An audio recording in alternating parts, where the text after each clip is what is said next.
This week on MS Refresh, Teams Together mode is getting customizable backgrounds. SharePoint Spaces might have a real use case. And what? This episode is live? Baba Booey, Baba Booey. All that and more. This is so much fun. We're Subscribe to stay in the know. This is the MS Refresh Show.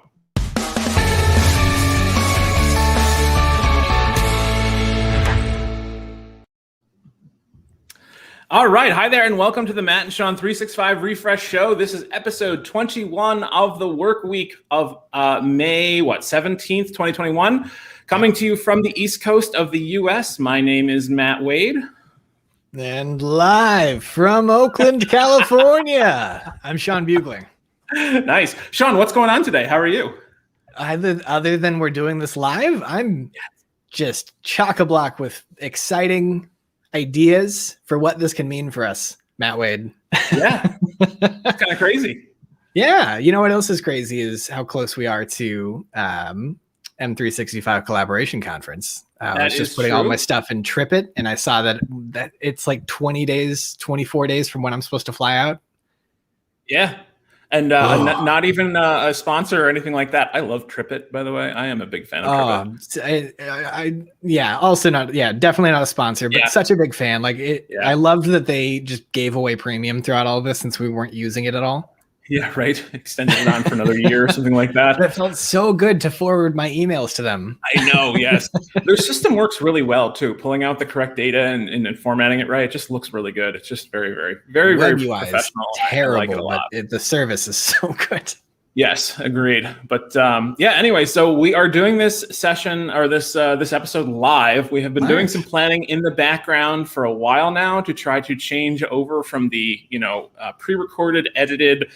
It takes a lot of time and effort, actually, and our Sundays sort of get taken away from us. And then at the not last minute, it shouldn't have been last minute, but like last week, for example, we didn't have an episode because I realized on Thursday, it's Mother's Day. And, my girlfriend, we went to see her family and had to travel a bit and then saw my family. So my Sunday was gone. And I don't really have time during the week to do all that stuff. So we're going to try to do this live moving forward on Mondays itself. So today is a test run to make sure that everything works. And so far, we've been pretty happy doing our tests, our pre-tests, I guess, to make sure that this stuff works. But if you don't see this live, which I'm assuming most people will not, this will end up being on our YouTube feed as normal afterwards. But you can definitely join in live. And I actually see we can see people here live right now and dropping in comments. So we've already got very some cool. People. Yeah, exactly. So Sean, what are you excited about with this? I mean, I love the idea that we can interact with people a little bit more so. I think that that's something we've been talking about trying to do some more is engaging with our audience, getting a better sense of what their take on the news is, what they think that we should be talking about more so. And I think that there's no better opportunity to do it than when it's happening. So I'm really, really looking forward to that. And of course, you and I both have this kind of, we'll call it burden of trying to get things perfect. And I think that the reality is we never get it quite to perfect. So I like the idea that we kind of surrender that a little bit. So I'm really looking forward to kind of seeing that in action. Yeah, I'm looking forward to as it gets nicer out, getting my Sundays back. So we should say very specifically, we're going to be doing this Monday. Our goal is 3 p.m. Eastern Time US. 6 p.m. Eastern Time US, 3 p.m. Pacific Time. So that's what we're going to be aiming for. And that's what you can kind of hope for. If we're late or not on time, you can definitely check out what the schedule is from YouTube. And if you don't see it live, sorry, but you can definitely see it afterwards. It'll be published to the follow either of us on Twitter. And if you're not on Twitter, get on Twitter. And you'll get all the latest updates and a healthy amount of information about both of our lives. Yep, exactly. So I think that's probably a good overview of what's to come on this. So let's just see if we can actually make this look even close to reasonably professional. And let's kick off the news, Sean. This is the news.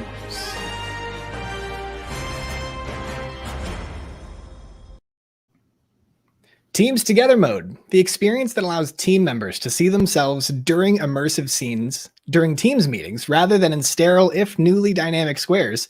Soon organizations will be able to build their own. Reading from the roadmap, quote, build your own scenes that elevate your meeting experience. We believe that by making Team Together mode extensible, creators can create immersive scenes and users can go beyond simple conferencing, end quote. It's hard to tell whether going, quote, beyond simple video conferencing is just marketing nonsense or if they're really opening up something new here, but regardless, your marketing teams should have some fun with this one. I know I can't wait until everyone starts having their meetings in the Simpsons living room or a conference room from the office. It's going to be hilarious each and every time. Unbeknownst to many, currently, guest users, much like our friends in the government clouds, are subject to a legacy search experience. Starting next month, the search box for guest users will move to the top of the screen across OneDrive, SharePoint, and the Lists apps, similar to how it appears for regular users that apparently doesn't include government. Whoop. Coming in July, the ability to restart a Teams live event will begin to roll out. Currently, once a live event has been ended, the event is, for all intents and purposes, dead and can't be resurrected. This is a particularly welcome change for all of those butterfingers that accidentally go live too early. Looking forward to all those zombie live events of the future. Microsoft Viva Topics. Think internal AI-powered Wikipedia for your organization. We'll soon have an overview dashboard to help give admins an understanding of the various topics that have been suggested, confirmed, published, and removed as you build out this powerful new database knowledge management tool. The dashboard is scheduled to arrive next month in June. After a lot of fanfare, Teams is finally rolling out a series of promised features, starting with support for 1,000 meeting and chat participants as of Friday, May 14th. This is a little bit late, but the change couldn't come soon enough. Well, it could have when they announced it the first time, but who am I to tell them how to do their job? Next on finally rolling out train, after an initial partial rollout, then pullback last month, Teams webinars are officially rolling out as we speak, providing a way to offer attendee registration for large-scale meetings and presentations. Keep an eye on the new meeting drop-down menu in your Teams calendar view for the new webinar option. Hasn't showed up in my calendar, but who am I? Here's one that did finally hit my tenant. The new Share Content menu in Teams meetings is also rolling out. Moving from the bottom of the screen to the top right, the menu is more organized and a lot more compact. One key benefit here is going to be that PowerPoint files will no longer dominate the whole menu, a welcome change for you slide deck junkies. Hard mute for video in Teams is currently rolling out. Once the feature hits your tenant, meeting organizers will be able to use the meeting options to decide whether participants can or can't share their video. Probably less immediately impactful than hard mute was, but it's a welcome control nonetheless. The SharePoint app bar, Microsoft's new global navigation structure, is also rolling out across all tenants, including government clouds, as our friend Matt Wade knows. This will show up in all modern SharePoint experiences on the left side of the screen with 4 buttons, a link to the SharePoint home, a list of frequent, followed, suggested sites, news articles, and files. The majority of content will be specific to the user, similar to the content currently displayed on the office.com homepage. Lastly, the ability to create unique sharing links for lists based on who and how you wish to share them is slated to arrive this month. The feature, per the roadmap, will adhere to any sharing settings per established IT and governance policies. This is particularly powerful as lists grow to match the sharing capabilities of SharePoint libraries with more front-facing, user-friendly controls. That was the news. All right. Well, thank you, Sean. That was great. Yeah, not bad for the first time live. Yeah, I think that was pretty good. So what was something that popped out for you that you wanted to chat about this week? Other than everybody appreciating that I'm clearly using a teleprompter. We can do an episode specifically on our teleprompter setup. We'll definitely have to do that. Because there's one really good one and one really bad one when it comes to these small teleprompters right in front of you. Lesson learned. So I'm I'm really excited about the custom together mode scenes, the idea that organizations are going to be able to customize those experiences. I think that if there's anything we've learned about the services and experiences that Microsoft themselves provide, it's really great when they give us stuff out of the box, but almost immediately the question becomes, how do we do this ourselves? How do we make this ours? And of course, like with the advent of SharePoint FX, SPFX, and I don't know if it's been announced yet, Teams FX that may be on the horizon. This idea that you're going to be able to customize those experiences is really exciting. And so this is kind of that first foray into it. I, for example, can imagine like my organization using, we just announced that we're going to a hybrid strategy in terms of workforce. So, I mean, this idea that you could have our actual conference rooms in the building as those like virtual backgrounds. It's the less sexy one, but that's this idea of getting a little bit of the slice of the office. Why wouldn't your organization want to be having their meetings like on the main support wires of the Golden Gate Bridge or something? Come on, I feel like there's just such an opportunity. First of all, we're not associated with the Golden Gate Bridge. It's the only bridge in the San Francisco Bay Area that we're not associated with. My bad. The Bay Bridge then. How about that? Yeah, okay, fair enough. Yeah, and or on BART or SF Muni or on one of the rail cars. That's a lot true. Of really just looking cool at like the seating arrangements within a train car or something like that. That would be kind of cool. Yeah. I'm really excited to see what kind of creativity that comes out of that. What do you think? Yes. I'm curious to see what kind of guidelines or like design recommendations that Microsoft's going to offer, because I could totally see them saying it has to be, 1920 by 1080 pixels, JPEG or PNG, and that's it. But if they really want to do it right, they say, hey, this is where the seats are. This is the different layouts for the different sizes, depending on how many people show up. They really could do this very poorly, or they really could do it very, very well. And I'm hoping that some of the people that maybe work on the lookbook, might offer some guidance here and there, because I think that's probably one of the best customer-facing design guides out there that exists. What a great idea! Yeah, because there's a lot of potential here, and you can have a lot of fun with it at the same time while like pushing your own brand in a good way. Not just again. I could totally see organizations saying, we have to offer the Simpsons couch or something, which when people started using those, just cliche and very stereotypical backgrounds, like it's funny for the first 3 minutes of a meeting. Now give me a real meeting background when you are in this meeting. Like, I don't know. We'll see. Maybe I'm looking forward to it nonetheless. They did post some guidance on the Microsoft developer portal. We'll throw a link in the show notes when this is live. But yeah, no, absolutely. Matt, what caught your attention? What's going on your side of the fence? All right. So I have always been a real stickler about SharePoint Spaces being this VR VR solution in search of a problem. I don't need to, click around in a SharePoint site to go look around in a 360-degree view at various things to find my folders. I've made the reference back to the Jurassic Park. It's a Unix system where Lex goes after the folders. I don't need that, and I have been vocally opposed to the effort put into that feature, because it had to have been very effortful when there were plenty of other features in the SharePoint space that could have used the engineers working on that. And I've asked very openly, have there been real use cases out there? There have been a couple from Microsoft that have been posted here and there, but they're more like self-serving and more, they're not real use cases that I'm going to take to work and actually use.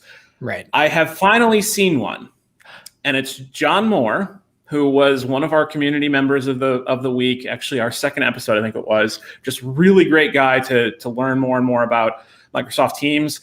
Well, his organization is opening up a new building, and they're going to have Teams-enabled meeting rooms, right? And those meeting rooms have a bunch of different technology in them that people are going to be new, to having to use them. Coincidentally, they were going to open this building up last March, and then COVID happened. So now they're going to go back to, actually using this place pretty soon. So he had built a SharePoint Spaces solution where he brought a 360-degree camera and took photos of the building and the rooms to show how those work. So he basically built this SharePoint site that uses a Spaces experience to show off the building, because to a lot of people it's a brand new building, the room specifically, and then how the different tools and features inside look. So here's a clip of from his most recent YouTube video, and you can see here he has the 360-degree view of the building itself. He has a little quick video to get people into it because I guess it's not very intuitive when people get dropped into SharePoint Spaces. And then he always has, an image of what the technology is, how to use, one of the touch screens, how to get into a meeting, how to join a meeting, how to start a meeting, how to do a couple other standard things. And he just has videos that are ready to play, bite-sized 2-minute kind of things where if you're like freaking out because you have to get into a meeting, you're not quite sure how to do it, here's that 3-minute video that will get you into it. And it's like, I finally see a use case for this. Now, it's still pretty niche-y, having worked in civil engineering, structural engineering, construction, that kind of stuff. Like, I can see facilities having a good use case for this, but you do have to have some serious skills, the right technology. He had some sort of GoPro that has a 360-degree camera, which means that it's not super expensive, but at the same time, you have to be reasonably good with videography, basically. So all the videos he did were like on site in the room, video of him using the technology. So you have to have some, for him, in this case, and he did it right. You have to do some work with the video too. So I was pretty impressed with it. I think it's, again, it's niche-y, so it's not something that's going to, go out and everybody is not going to be able to apply this to every kind of work, but it is a real use case. And I finally found one. And he actually put it to work. I'm kind of surprised actually that, he's able to talk that openly about what he's doing at work, because a lot of times these solutions exist. We just don't know it because, you just can't share that kind of stuff. But I don't know. I was pretty impressed with it. Yeah, no, I think that's fantastic. It's definitely put a bug in my head, when I saw that go out, because it's just, there are opportunities, particularly as we start to talk about what a return to the office looks like. There are people, there's a sizable chunk of our workforce now, and likewise for, I would imagine, quite a few organizations out there where they've never been to the office before, and they've been working for these organizations for months, if not a year at this point. That's so this totally idea true. that you can try to like bridge the divide a little bit, because what are we going to start staging bulk tours of people through a building right as we're coming back from a pandemic? Right. Yeah. Now, the one thing I will say is video and multimedia like this is always harder to maintain and keep up to date than text and graphics and just a photograph. And that's one reason why I'm always a little bit hesitant here, because if you have somebody that's really driven, like John, he can go build that, but he has other stuff to do. So it's not like he can just pass it off to somebody else who has a skill set. He probably has a very unique skill set, right?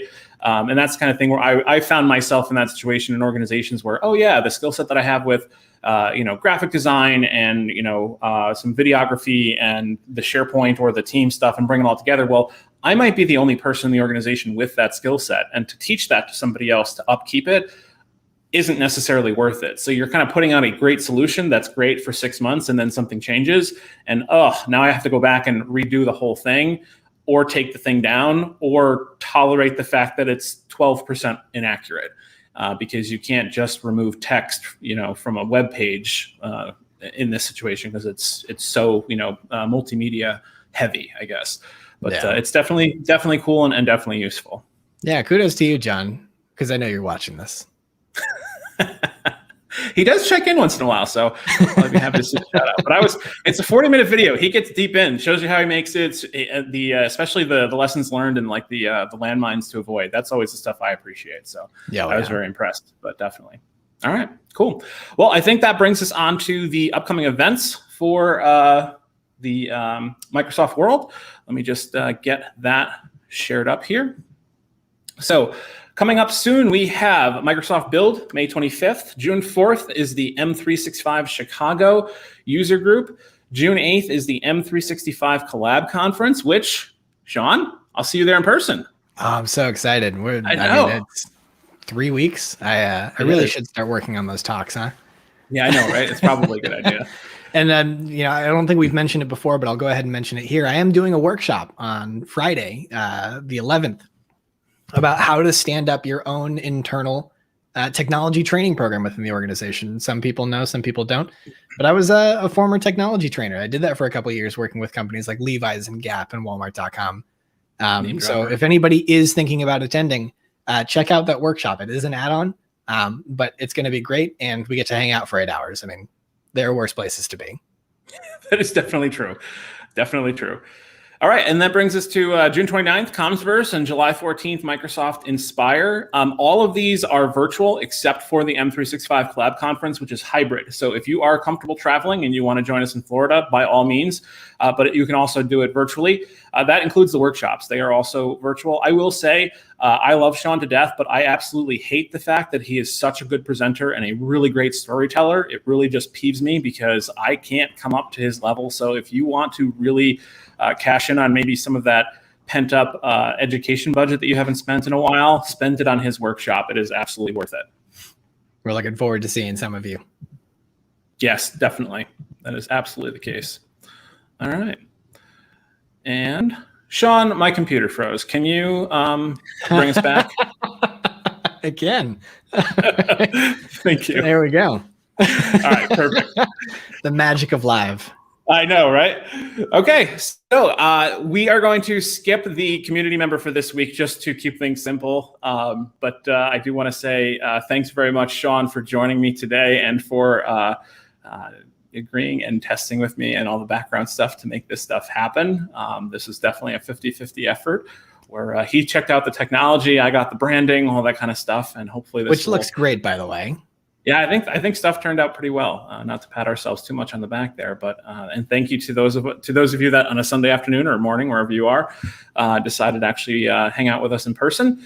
And for those of you watching afterwards, again, we're looking at Mondays, 6 p.m. Eastern time, 3 p.m. Pacific time, daylight or non-daylight, whatever it is at the time, is what we're going to be aiming for. So we are. Right. I agree. So with that, Sean, great seeing you, and look forward to seeing you next week. And for everybody else that joined us, thanks so much for joining us. We will see you next week.